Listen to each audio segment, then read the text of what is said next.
Hello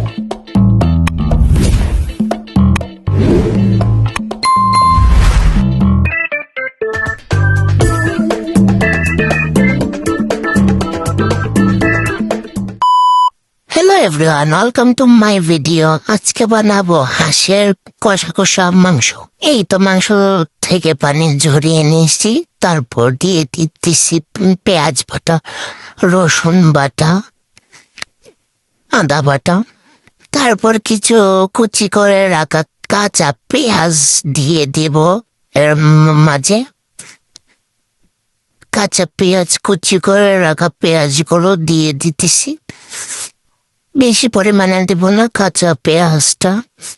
তো দিয়ে দিতেছি লাল মরিচের গুঁড়ো, যে যতটুকু পরিমাণে ঝাল খান। আমি দিয়ে দিতেছি 4 চামচ পরিমাণে ঝাল, 4 চামচ পরিমাণের লাল গুঁড়ো মরিচ। তারপর দিয়ে দিতেছি 1.5 চামচ পরিমাণের জিরে গুঁড়ো। তারপর দিয়ে দিতেছি হাফ টিস্পুন হলুদ।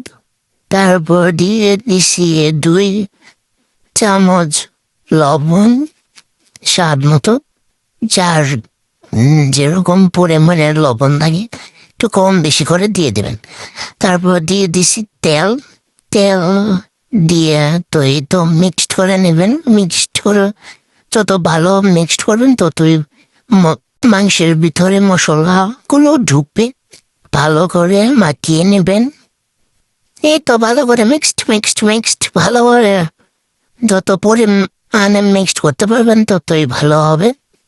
তো ভালো করে এপিট ওপিট করে মিক্সড করে নেবেন ভালো করে, এইরকম কালার হতে হবে। তারপর বলে গেছিলাম তেজপাতা, তো তেজপাতা দিয়েও আবার ডলে দিবেন, বলতে মিক্সড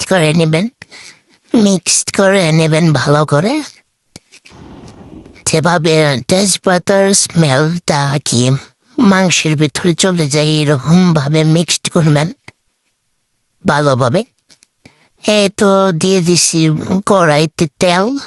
গরম হওয়ার পর দিয়ে দিব তেজপাতা ব্রাউন হওয়ার পরে দিয়ে দিব পেঁয়াজ।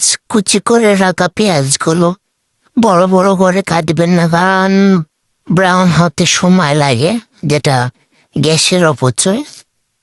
কুচি করে পেঁয়াজ কেটে নেবেন। তারপর এই তো দিয়ে দিছি কুচি করে পেঁয়াজ। তারপর নাড়াচাড়া করে নেবেন ভালো করে ব্রাউন করে নেবেন। ব্রাউন না হলে কিন্তু পেঁয়াজের একটা ভালো পরিমাণে স্মেলটা আসে না। তারপরে এই তো ম্যারিনেট করে রাখা হাঁসের মাংসটা এই তো দিয়ে দিব কড়াইয়ের মাঝে। এই তো আস্তে আস্তে করে কড়াইয়ের মাঝে সবগুলো মাংস ঢেলে দিয়ে তারপর কিছুক্ষণ হাতা দিয়ে নেড়ে ছেড়ে নেব ভালো করে। আর আরেকটা কথা হলো যে হাঁসের মাংস যত কষাবেন ততই ভালো খেতে হবে। তার জন্য ধৈর্য সহকারে কষাতে হবে ভালোভাবে। তাই তো এখন এখানে কিন্তু একটা আস্ত হাঁস আছে, বাট এখানে দেখতে তো পরিমাণে কম লাগতেছে। আবার আমার কড়াইটাও বড়।